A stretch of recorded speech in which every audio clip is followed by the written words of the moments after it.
دوره حضرت موسی بود. یک زن میگه پیش موسی آمد، گفت موسی اینی اذنبت ذنبا، موسی تو پیغمبر خدا هستی، من یک گناه بی نهایت وزنی کردم.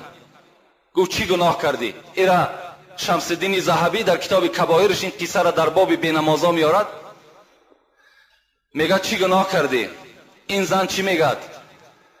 اینی زنیت و ولدت من الزنا ثم قتلته. میگه موسی من زنا کردم، بعد زنا یک فرزندی از من تولد شد و از مردم که ترسیدم و شرم کردم این فرزندی تولد کردم قتل کردم، برده دفن کردم و امروز پشیمان شدم، توبه به سوی خدا کردم. حضرت موسی دعای تر خدا میشنود، دعا کن که خدا مغفرت گناه مرا کند.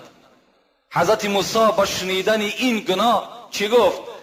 اخرجی یا ایتها الفاجره، ای زن زناکار، ای زن بدبخت، از پیش من دور شو.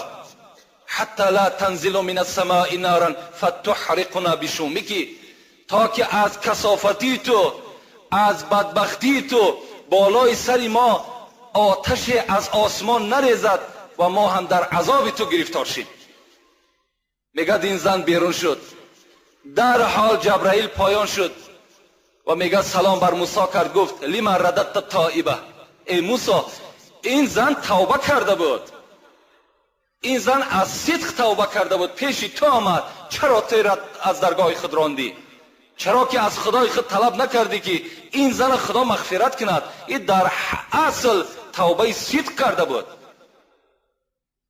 اما وجدت شر منها، موسی گفت تو بر یک زنای همی زن و بر این عملی که این زن دست زد تو غضبناک شدی؟ آیا تو میدانی که از این زنی که زنا کرد و از زنا تولد کرد و فرزند خود به دست خود کشت، میدانی از این دبا بدتر مخلوق است؟ حضرت موسی گفت من هو شر منها. موسی گفت او کی هست از این بدبخت با بدبختتر؟ حضرت جبرائیل میگه گفت تارک الصلات، آدمی بینماز.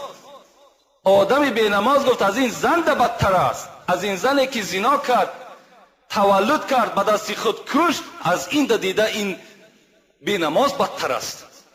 مادام این قدر خاصیت ها داشته باشد، پس مال خودمان چرا حرام کنیم؟